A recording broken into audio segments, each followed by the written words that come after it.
That's from the flood of 1986. I've seen this river so high you had to walk up to this boat rather than walk down it. I've seen the water just a few feet below the Tower Bridge. So we still have a huge water issue here in Sacramento.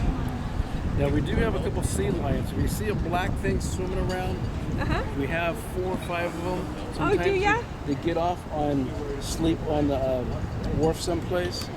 Don't bother them because they can be kind of mean. We also have some turtles. A lot of the kids always be able to spot the turtles. They get out someplace where they can sunbathe. Wow. The river is very dangerous. A lot of the kids tell me, well, talk about the Shasta baths, taking a bath every kid's bathing. I just go bathe in the river. I know you did.